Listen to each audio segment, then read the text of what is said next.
les circuits courts, qu'est-ce que c'est dans le cadre de la Constitution?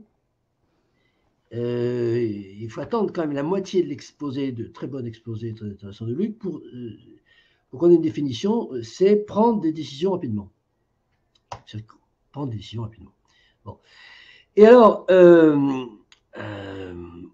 d'emblée, moi, j'ai deux remarques préliminaires, enfin, disons deux petites méfiances. C'est que, d'une part, tu nous exposes en fait un programme, des suggestions dans le cadre du système représentatif actuel, amélioré par du RIC, par du... Bon. À aucun moment, cette affaire de circuit court, si tant est qu'elles sont nécessaires, on peut imaginer une autre organisation sociétale, l'organisation de la collectivité, que le système représentatif actuel assorti d'un RIC. Voilà. Et puis, le deuxième point de vigilance, c'est que je retrouve quand même toujours cette confusion entre les législatifs et l'exécutif. En fait, de quoi parle-t-on? Alors, lorsque tu nous décris trois domaines, non, les domaines, après, c'est détaillé, disons, trois typologies. Trois typologies. Typologie, temporalité, c'est autre chose. Trois typologies d'état d'urgence, c'est trois typologies de circuits courts. Hein, c'est tout ce qui concerne les états d'urgence. Alors, c'est essentiellement militaire et sanitaire. Et Jean-Charles, d'ailleurs, a ajouté, avec extrêmement d'à propos, une problématique éventuellement économique, alimentaire. Bon, voilà. Ça, c'était donc la première typologie. Deuxième typologie, c'est blocage des institutions. Alors moi, je ne sais pas ce que c'est, blocage des institutions, on va en parler. Conflit insoluble entre institutions, absence de majorité parlementaire, impossibilité de former un gouvernement. Donc ça, c'est la deuxième typologie dans le cadre de laquelle il faudrait des circuits courts. Bon. Et bien, la troisième typologie, c'est, là, on est encore plus dans le subjectif, c'est lorsqu'il y a une divergence entre la politique menée et la volonté populaire. Voilà, là, qu'est-ce que c'est que la volonté populaire? Bon, mystère et boule de gomme. Voilà. Alors, par contre, la première typologie, c'est quelque chose d'extrêmement concret. Et donc là, effectivement, on sait à quoi se raccrocher, parce qu'on a des exemples extrêmement récents. Bon, on va parler de l'état d'urgence atomique. Bon, ça, c'est la tarte à la crème, mais l'état d'urgence sanitaire, voire alimentaire. Bon, ça, par contre, c'est effectivement un point extrêmement précis et d'actualité, et à partir duquel on a des références. Et alors là, je dis, mais de quoi parle-t-on? Est-ce qu'on parle du législatif ou de l'exécutif? Est-ce qu'on parle dans le cadre de nécessité de prendre des décisions rapidement? Alors, les décisions, qu'est-ce que c'est qu'une décision? Une décision, c'est typiquement un acte de l'exécutif. L'exécutif étant commandement opérationnel et le législatif étant élaboration de normes ou de règles abstraites. Et tu avais d'ailleurs placé ton propos sous le sceau de la théorie. Tu as dit, je vais faire de la théorie. Bon, et en fait, moi, j'ai vu que tu fais de la pratique, mais c'est intéressant de faire de la théorie, c'est-à-dire qu'on peut élaborer comme théorie, hein, justement, à partir de ça. Alors, prendre des décisions rapidement, d'un point de vue théorique, c'est l'affaire de l'exécutif. Et l'exécutif ne peut pas violer la loi. Bon, donc, à partir du moment où, parce qu'on parle de la Constitution, on ne va pas parler disons, des circulaires intérieurs dans les ministères.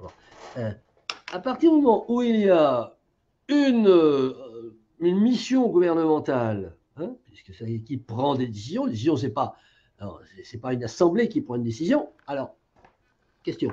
Bon. Mais dans notre démocratie représentative actuelle, c'est des mandataires hein, qui prennent des décisions. Ils prennent des décisions en respectant la loi, a priori.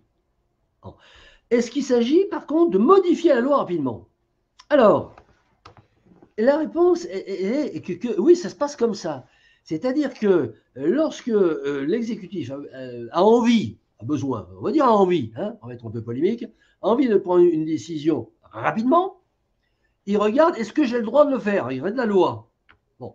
Et puis, bon, alors s'il trouve une vieille loi dans un placard, comme par exemple la loi d'état d'urgence de 50, je sais pas quoi, bon, il la ressort, plus ou moins bien ficelée, mais nous, on est derrière avec recours constitution pour leur taper sur les doigts. Ou bien, s'il n'y a pas de loi, ben, ils en font une. Ils en font une, tout simplement, parce que la Constitution est mal écrite. Et voilà. Et on tombe là-dessus. Si une Constitution est mal écrite, bien entendu, se pose la question des circuits courts. Mais cette question des circuits courts, à mon avis, d'un point de vue théorique, pourrait très bien ne pas avoir à se poser si la Constitution est bien écrite. Voilà. Bon. Alors, on prend une décision rapidement. Une décision qui est légale parce qu'il y a une loi qui existe. Bon, il n'y a pas de problème, c'est la Constitution, on applique la Constitution. Bon, si la loi n'existe pas, bon, alors là, on a un problème constitutionnel. Hein, et puis, voilà, donc, je vais me répéter. Maintenant, pour ce qui concerne les modalités de prise de cette décision, tu as parlé de une personne, deux personnes sur le doigt d'une main. Bon, est-ce qu'effectivement, lorsqu'il y a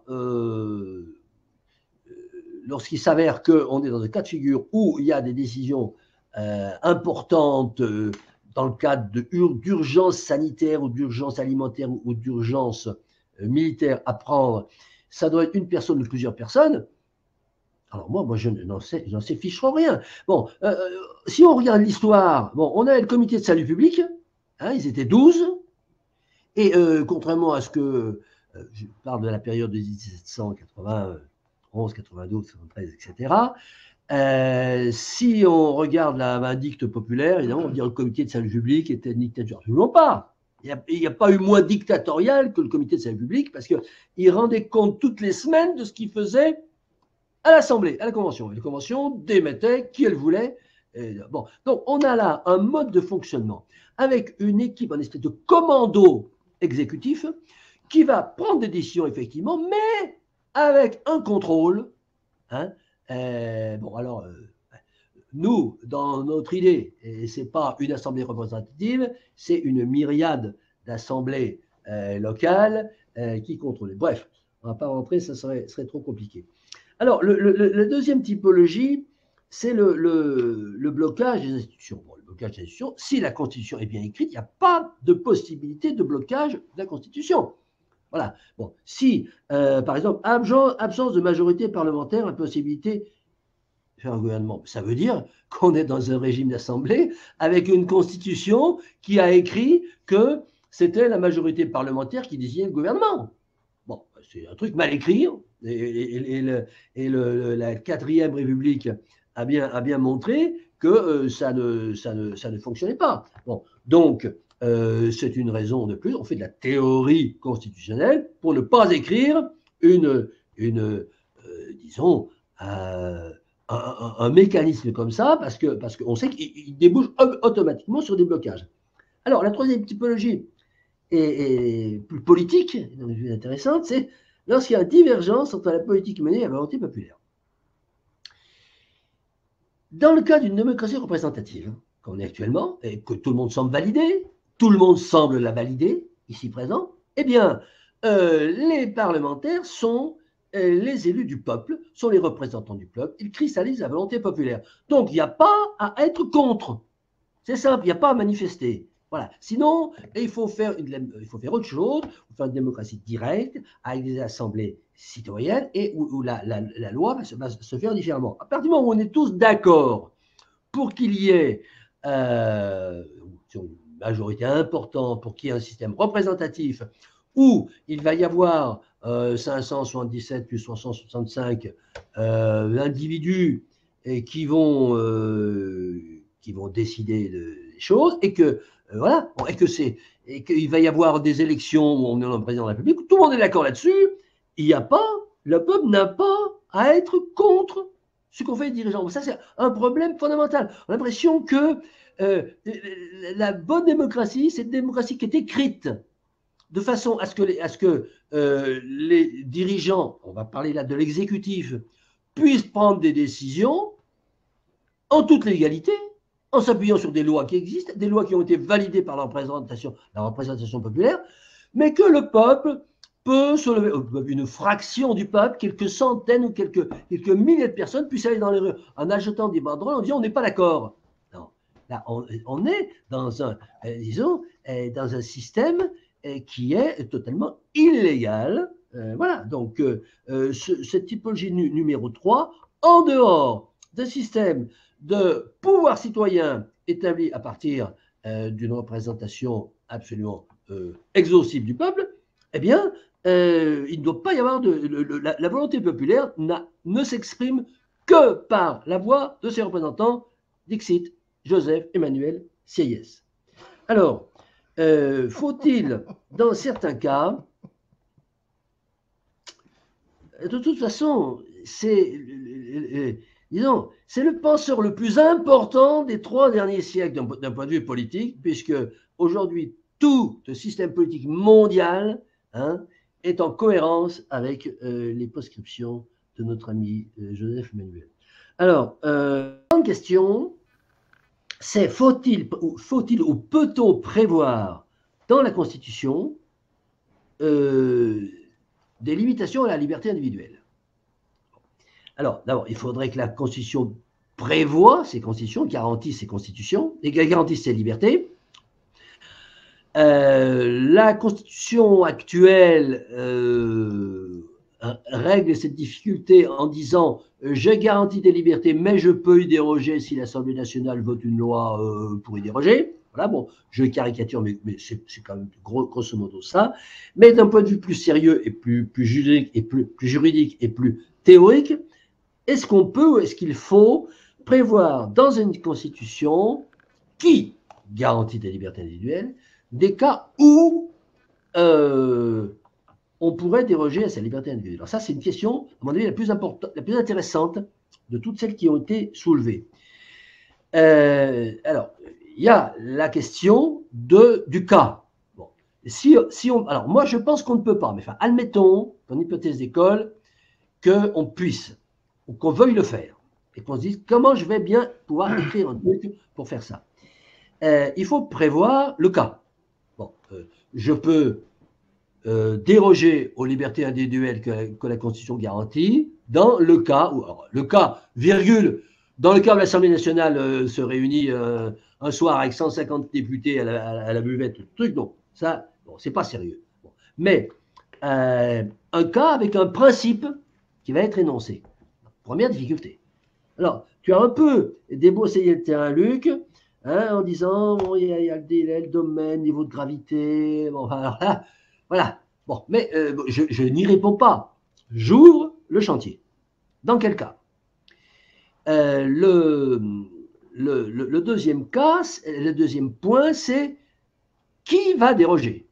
Parce qu'à partir du moment où on déroge, à mon avis, la logique, c'est de ne pas passer par l'Assemblée nationale, sous réserve, parce que là, bon, on n'a pas abordé le problème du domaine réglementaire, mais sous réserve que la loi, enfin que toute la règle coercitive ne soit faite que par l'Assemblée nationale, et que la règle coercitive, la loi, garantisse la liberté individuelle, si on a un cas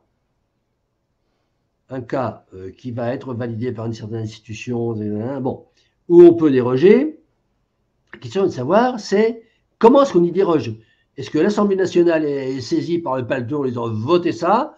Ou bien, bon, la logique veut qu'on se passe l'Assemblée nationale et que l'exécutif soit, dans ce cas-là, investi du droit de faire ce qu'il veut. Bon, c'est le principe monarchique. Voilà. Avec le monarchique, on n'a pas de problème de circuit court, parce que quand il faut faire quelque chose rapidement, bon, si on est Louis XIV, on dit attendez, excusez-moi, j'ai envie de faire pipi, on va à côté, on demande à la madame Maintenon qu'est-ce qu'il faut faire, on revient, elle lui dit, il revient, il dit voilà, il faut faire ça. Bon, mais sinon, si on n'a pas de madame Maintenon, ben on dit voilà, je fais ça. Et donc voilà. Et alors, dernier point justement qui vient un peu en clé de voûte de ce que je viens de dire, c'est que bon, pour une fois, je suis inscrit en faux par rapport à quelque chose qu'a dit Jean-Charles. Jean-Charles a dit l'état d'urgence, c'est un système, c'est un moment où de vide de droit, le droit est évacué. Ben non. L'état d'urgence, le droit n'est pas évacué. Alors le droit ne doit pas être évacué, mais même maintenant, il n'est pas évacué. Si tu regardes bien l'état d'urgence, ils prennent appui sur une loi. Bon, c'est pas un article 16 en disant ah, il y a la Constitution qui m'investit, j'ai le droit de tout faire. C'est écrit. Non, non, non. Il dit j'ai une loi. C'est celle-là, vous voyez, j'applique la loi. Donc, aujourd'hui, le cache-sexe bon, de l'état d'urgence pour les démocraties représentatives, c'est d'avoir un article de loi quelque part, mais s'ils ne l'ont pas, ils le font. Bon, on n'est pas du tout dans un système, enfin moi j'attends un exemple, qu'on me donne un exemple, où il y a donc le responsable exécutif, soit une équipe restreinte de type comité de salut public, soit un président, un guide suprême, un duce ou un Führer qui dit voilà, moi je décide ça parce que je suis dans un cas d'état d'urgence. Voilà. Donc, il faut que le droit écrive l'état d'urgence.